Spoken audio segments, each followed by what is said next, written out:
a crown for a king, a red comet in the sky, and a battle that changed everything. Season 2 of Game of Thrones expanded the world of Westeros, introducing new players to the game while raising the stakes for everyone involved. Today, I'm breaking down the 8 most crucial moments from Season 2, the scenes that defined characters, shifted power dynamics, and set up conflicts that would echo throughout the series. I've analyzed every frame, every line of dialogue, and every fan reaction to bring you the definitive explanation of how Season 2 transformed Game of Thrones from a shocking debut into a truly epic saga. So grab your wildfire and prepare to revisit the War of the Five Kings. The Red Comet Season 2 opens with a striking image, a red comet streaking across the sky, visible from Winterfell to King's Landing to the Red Waste. What makes this moment so effective is how it unifies the increasingly scattered storylines while highlighting how differently each character interprets the same phenomenon. In the north, Osha tells Bran the comet means dragons. In King's Landing, Cersei dismisses it as meaningless. The Dothraki see it as an omen heralding Daenerys as the bleeding star. And beyond the wall, the wildlings fear it means fire and blood. Each interpretation reveals something about the character's worldview and priorities. The Red Comet serves as a brilliant storytelling device, allowing the show to establish where each character stands at the beginning of the season, while visually reminding viewers that these separate storylines exist in the same world. It creates a sense of cosmic significance to the events unfolding, something bigger than any individual player is happening. Symbolically, the comet represents the return of magic to the world. Coming after the birth of Daenerys' dragons in the Season 1 finale, it suggests that the natural order is shifting. As Osha tells Bran, the stars don't fall for men. The red comet means one thing: boy dragons. This foreshadows how dragons and magic more broadly will increasingly shape events in Westeros.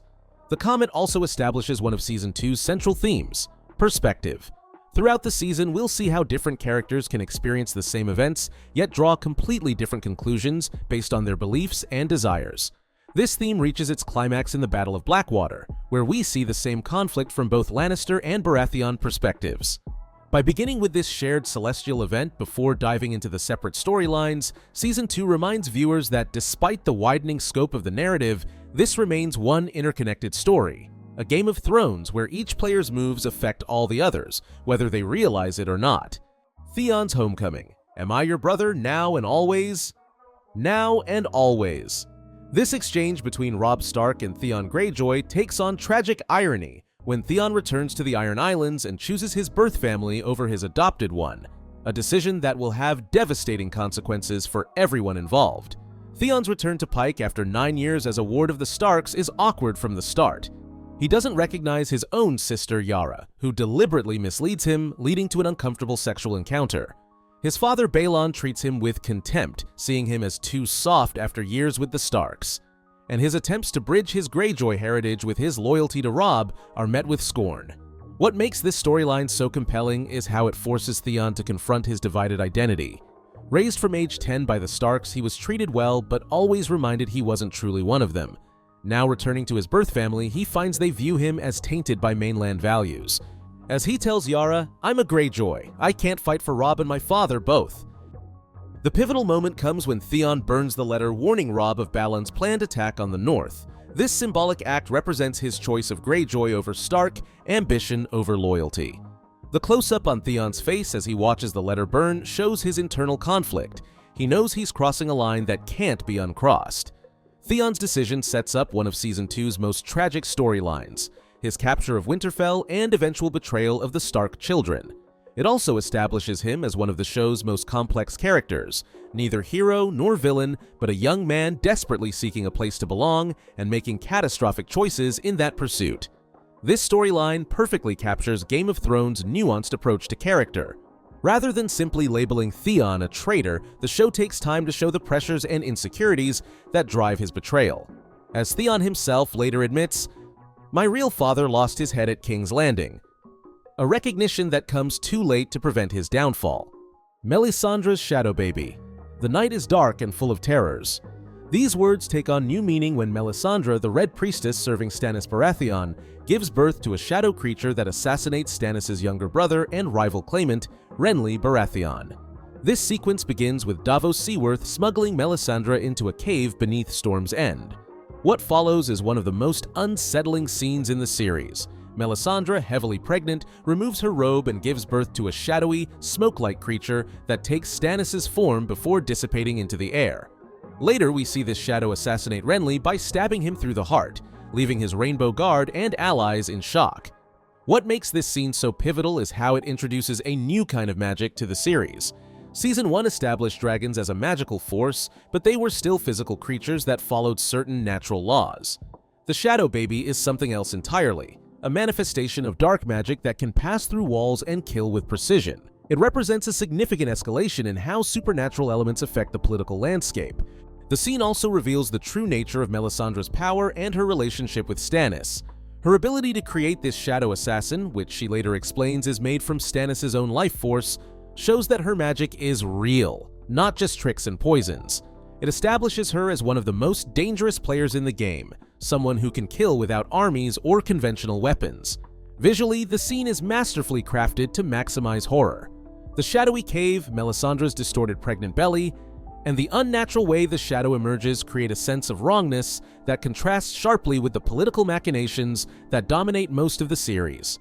Director David Petrarca uses darkness and limited visibility to make the shadow birth more terrifying, leaving much to the viewer's imagination. This moment fundamentally changes the War of the Five Kings. With Renly dead, most of his forces join Stannis, making him a much more significant threat to King's Landing. It also drives a wedge between Stannis and Davos, who is horrified by what he witnesses.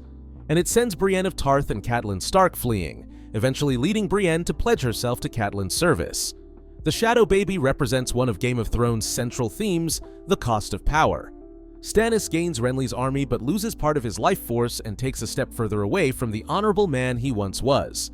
As the series progresses, we'll see how his increasing reliance on Melisandre's magic corrupts him, culminating in the sacrifice of his own daughter. Tyrion as Hand of the King. I'm not threatening the king, sir, I'm educating my nephew. Bronn, the next time Sir Meryn speaks, kill him. That was a threat. See the difference? Tyrion Lannister's tenure as Hand of the King provides Season 2's most entertaining storyline, while showcasing his political genius and fundamental decency. Sent by his father Tywin to serve as acting hand and rein in Joffrey, Tyrion arrives in King's Landing ready to play the Game of Thrones his way. His first move is brilliant, testing the small council by telling 3 different members 3 different marriage plans for Princess Myrcella, then identifying Grand Maester Pycelle as Cersei's spy when his version leaks. What makes Tyrion's storyline so compelling is watching him navigate a hostile environment where almost everyone underestimates him. He outmaneuvers Cersei repeatedly, removes the sadistic Janos Slynt as commander of the City Watch, and begins preparing the city's defenses against Stannis' approaching army, all while being despised by his nephew the king and resented by his sister. The most significant aspect of Tyrion's time as Hand is how it reveals his character. Despite his cynical exterior, Tyrion genuinely tries to protect the people of King's Landing. He restrains Joffrey's cruelty, treats Sansa with kindness, and ultimately leads the defense of the city not for power, but because I do not have a choice. I belong here. These bad people are what I'm good at. Out-talking them, out-thinking them, it's what I am, and I like it. Peter Dinklage's performance makes Tyrion's political maneuvering riveting to watch. Whether he's verbally sparring with Cersei, forming an unlikely alliance with Varys, or slapping Joffrey, a moment that became an internet meme, Dinklage brings charm and depth to every scene. His delivery of lines like "I'm not questioning your honor, Lord Janos," "I'm denying its existence," makes Tyrion's political takedowns genuinely satisfying. Tyrion's time as Hand culminates in the Battle of Blackwater, where he leads the defense of King's Landing despite being undermined by Cersei and despised by many he's trying to save.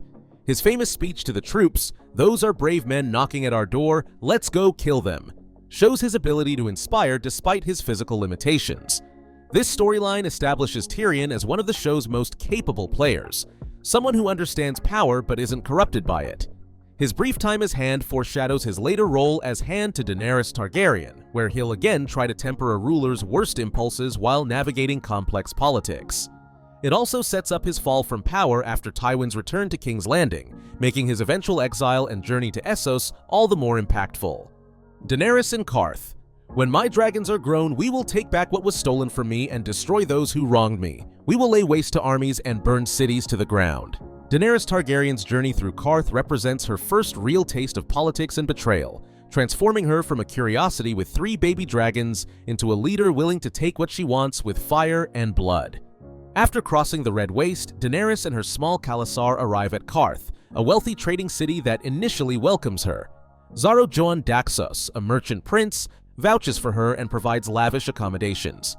But Qarth isn't offering charity. Everyone wants something from the Mother of Dragons, particularly access to her increasingly valuable dragons. What makes this storyline so important is how it forces Daenerys to grow as a political player. In Qarth, smiles hide daggers, and hospitality comes with strings attached. When the warlocks of the House of the Undying kidnap her dragons, Daenerys must navigate this treacherous environment to recover them, ultimately discovering that Xaro has betrayed her by conspiring with the warlocks.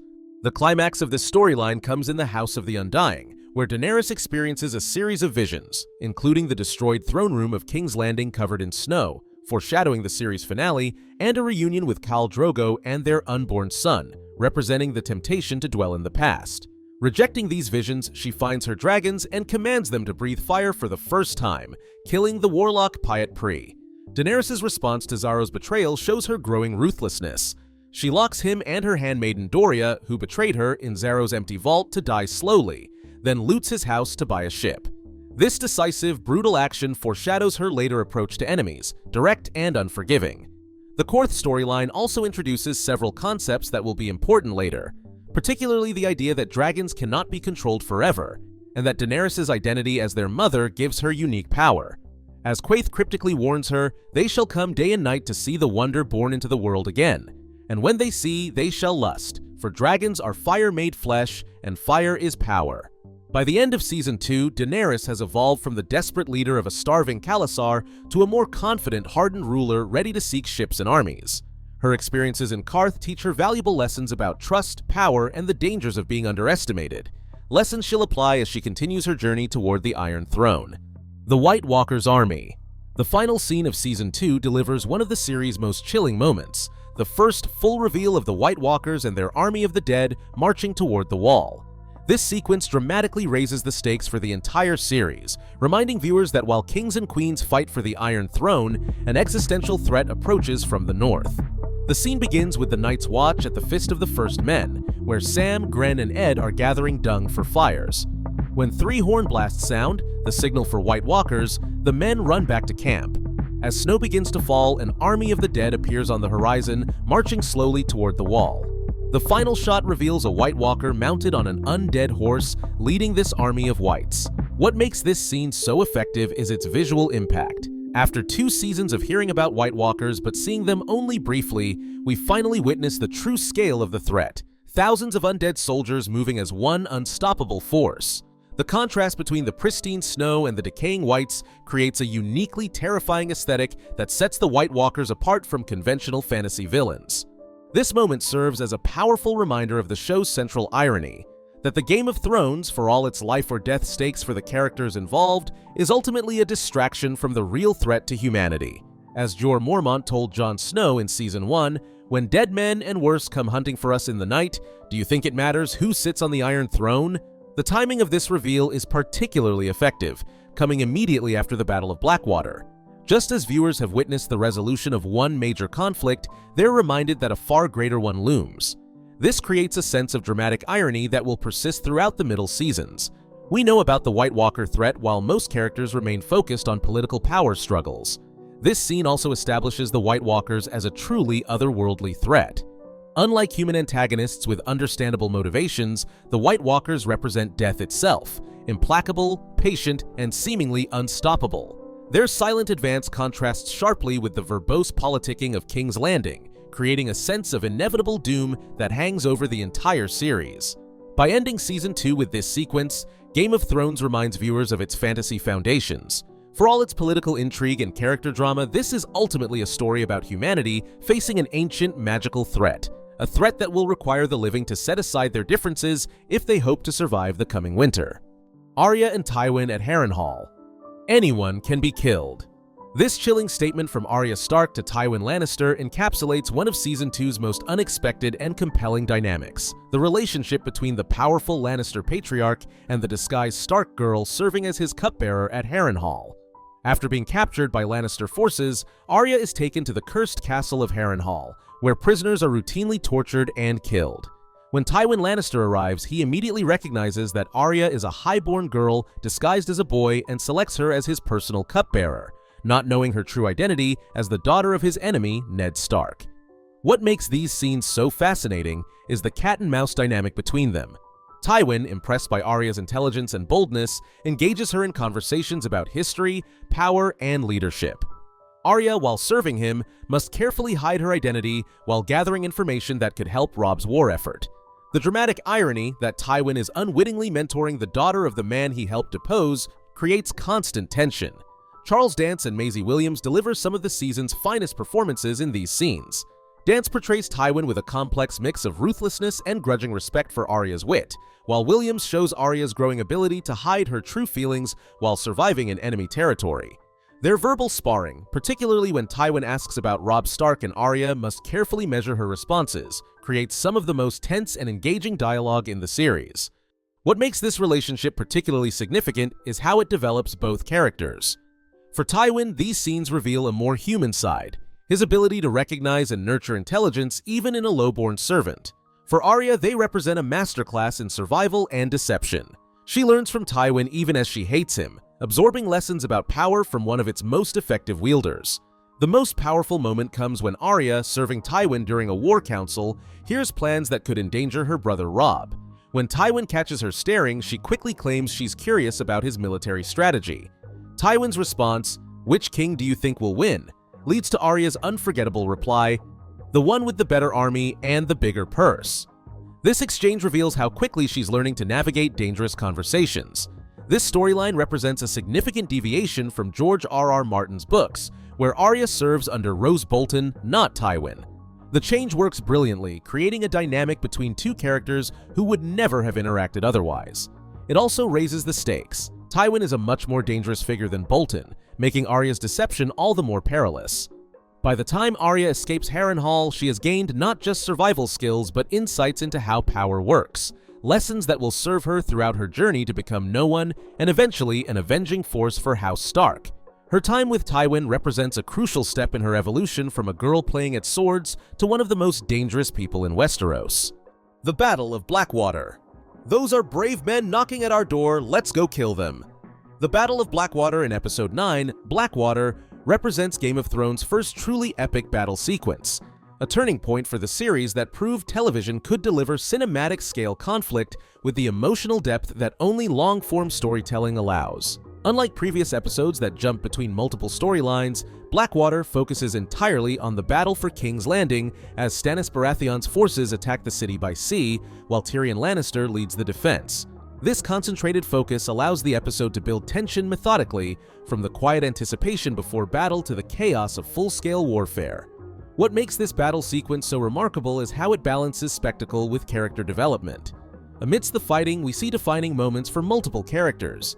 Tyrion leading men through the tunnels despite his physical limitations, the Hound breaking under the strain of the wildfire he fears, Cersei preparing to poison herself and Tommen rather than face capture, and Stannis personally leading the charge against the walls after his fleet is destroyed. The centerpiece of the battle is the wildfire explosion, a stunning visual effect that turns the bay into an inferno of green flame, destroying much of Stannis' fleet in seconds. This moment, orchestrated by Tyrion, demonstrates both his tactical brilliance and the devastating power of wildfire, a weapon that will play a crucial role in later seasons. Director Neil Marshall creates a visceral sense of the battle's chaos and brutality. The fighting on the walls and beaches is filmed with a gritty realism rarely seen in fantasy, with mud, blood, and smoke obscuring the action. The sound design, from the thundering of Bronn's flaming arrow igniting the wildfire to the screams of burning men, makes the violence feel immediate and horrifying. The battle's conclusion, with Tywin Lannister and the Tyrell forces arriving to save the city, establishes a new power dynamic that will shape the next several seasons. The Lannister-Tyrell alliance, cemented by Joffrey's betrothal to Margaery Tyrell, creates a formidable political bloc that seems unbeatable, until internal tensions eventually tear it apart. Beyond its plot significance, the Battle of Blackwater represented a technical achievement that changed what was possible for television. With a budget of $8 million, enormous for TV at the time, and innovative visual effects, it set a new standard that Game of Thrones would continue to raise with battles like Hardhome, Battle of the Bastards, and The Long Night. Most importantly, Blackwater demonstrated that Game of Thrones could deliver spectacular action without sacrificing the character development and political intrigue that made the show unique. It wasn't just a battle, it was a crucible that revealed each character's true nature under extreme pressure. Theon's capture of Winterfell. Winterfell is mine. With these words, Theon Greyjoy completes one of the most tragic betrayals in the series, seizing the ancestral home of the family that raised him and setting in motion events that will devastate the North. After choosing his birth family over his adopted one, Theon is given a small force to raid the Stony Shore. Instead, he hatches a bold plan to capture Winterfell while the main northern forces are away fighting the Lannisters. With just 20 men, he scales the walls at night and takes the lightly defended castle, forcing Bran Stark to surrender to prevent bloodshed. What makes this storyline so compelling is watching Theon's desperate attempts to prove himself as a true Ironborn while increasingly losing his moral compass. When Maester Luwin advises him to flee before northern forces retake the castle, Theon refuses, declaring, "I took this castle from them. I'm the conqueror." His need for his father's approval and his own insecurities drive him to increasingly brutal actions. The most shocking moment comes when Theon apparently executes Bran and Rickon Stark, displaying their burned bodies for all of Winterfell to see. The horror on the faces of the castle's residents mirrors our own, until we later learn that Theon actually killed 2 farmers' boys and tarred their bodies to hide their identities. This deception reveals both Theon's desperation and the limits of his cruelty. He's willing to murder innocent children, but not yet the Stark boys he grew up with. Alfie Allen delivers a tour de force performance, showing Theon's transformation from cocky prince to increasingly unhinged tyrant.